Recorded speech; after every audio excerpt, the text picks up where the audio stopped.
the map that was produced as evidence by the three parties that went to court opposing Kenya getting into the Nairobi National Park as they constructed the southern bypass. This map was produced by the witness, who was Mr. Murithi, a registered surveyor, who was showing the extent of encroachment of the Nairobi bypass, the southern bypass, into the Nairobi National. If you look at this map, you'll find that there is two pink kind of lines that are running parallel all the way from Langata side to Ole Sereni. And this is the designated transport corridor which was exercised out of the Nairobi National Park in 1957, and a transport corridor was created which is 60 meters wide. Now if you look at all these transport corridor, there are numbers which indicates that this land has been allocated to private developers, and there are the various legislation of land which are registered in different people, which now shows the extent the corridor has actually been grabbed or encroached by the people who have developed those houses. Now if you look at the other side, the red one, it is the extent of the plant deep into the national park as it goes towards Ole Sereni. So these two are showing. Then the blue kind of a line is the live wire of the Nairobi National Park going all the way down. And then on the other side you find that there are those people. None of these people are accessing their land from this side because there was never designated any transport from this side. So they are trying to access the roads from other different places in town because there are no corridors from that side.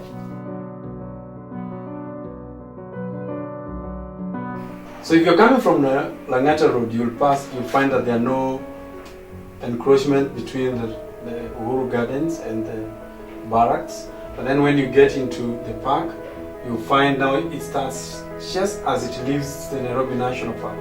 That is where the encroachment starts.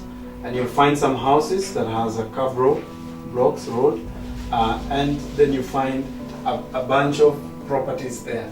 These properties, some of them are developed, like this one here, just after the curved road, and then you move on. There are some that are being constructed just as you turn over to the Wilson Airport, and you can actually find somebody even announcing his plot number and the property what he is developing. Then this is Wilson Airport, and just over Wilson Airport there is within the bypass, then the transport corridor, there is also another property there. And then you find, immediately you come in, now you find some other houses, a block of houses. There are new houses that have just been built somewhere here, and then there is another line of houses. There is a property here, we are not very sure who it is, but then when you get into it, then you get into College of Insurance, and from the College of Insurance, then there is also a kind of an encroachment that gets almost towards 3/4 of that the transport corridor. And then as you move towards that, you find Bellevue Apartments, and also as an indicated from this map, they are part of those apartments, whether built or not built, that are within the transport corridor. And then you move on to Dominion Court.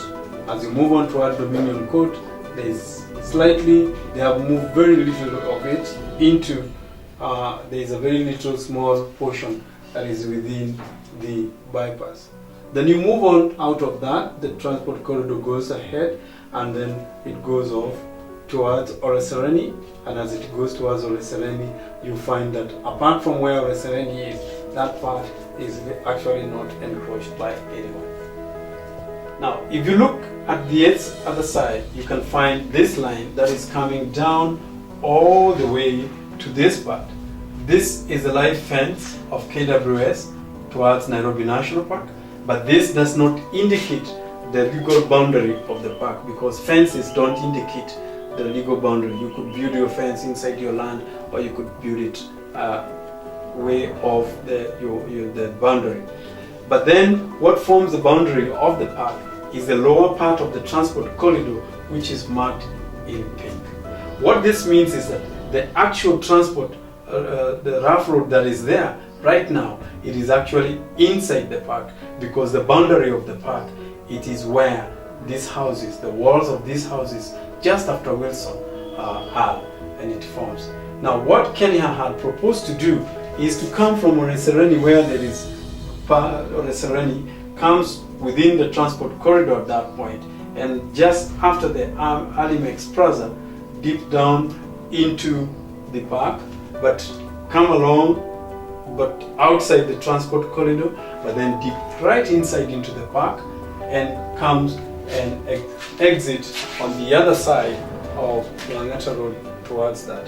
So this is the extent of what Kenya is intending to take away from the park, which is nearly about 60 hectares to the extent, approximately 60 hectares from that. Most people do not understand why people are talking about this, but the reason why most conservationists are opposed to this, it is because there was a designated road that was supposed to be there, which has already been occupied by different people all the way from Oresereni towards this land. And the question we are asking is that, why is it that the government finds it so difficult to get these people out of the transport corridor?